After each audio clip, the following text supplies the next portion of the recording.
The first CV90 infantry fighting vehicle, IFV, built for the Czech Army has rolled off the production line in Sweden. Representatives of base systems Hägglunds formally presented the vehicle in Örnsköldsvik to Czech Defense Minister Jana Černochová and Swedish Defense Minister Pál Jonson.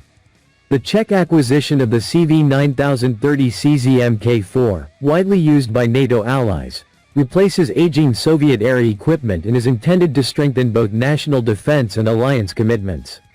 Today is proof that we are not only talking about modernizing the army but working hard to make it happen, Černochová said during the unveiling.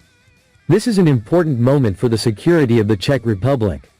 Behind the CV90 project stand months of negotiations, hundreds of people, and thousands of hours of work. I am convinced that thanks to this joint effort, Czech soldiers will receive the best that European defense industry offers. The Czech government authorized negotiations for the purchase in 2022, and the contract was signed the following year.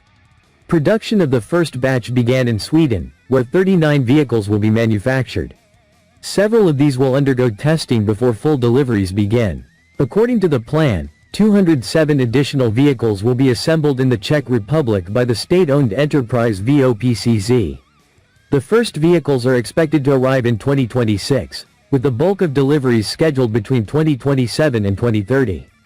Černochová noted that the agreement resolved years of delays accumulated under previous administrations. Defense officials emphasized that the project not only strengthens military capability but also expands opportunities for the Czech defense industry.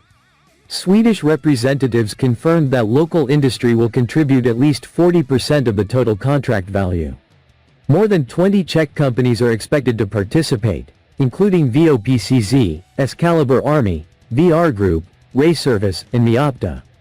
Their representatives attended the unveiling, where the first CV90 in Czech colors was presented. VOPCZ will have a central role, handling assembly, painting, and final testing of over 200 vehicles.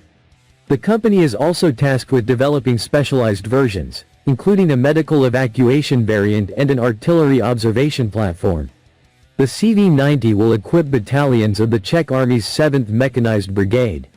The acquisition is tied to NATO's capability targets 2025, which require member states to expand and modernize ground combat capacity. According to the Ministry of Defense, the CV90 combines mobility, firepower, and protection proven in combat. It is a battle-tested vehicle that benefits from lessons drawn from real-world deployments, Černochová said. It fully meets the requirements soldiers set for a tracked infantry fighting vehicle. The CV90 family has been adopted by several allied forces, giving the Czech Army access to shared experience in training and operations. The Czech Ministry of Defense views the project as one of its largest modernization efforts. With deliveries scheduled through the end of the decade, the program will provide thousands of domestic jobs and expand the country's role in European defense manufacturing. By integrating both Czech and Swedish expertise, the CV90 program is expected to enhance interoperability within NATO and ensure that Prague's ground forces remain equipped for the challenges of modern conflict.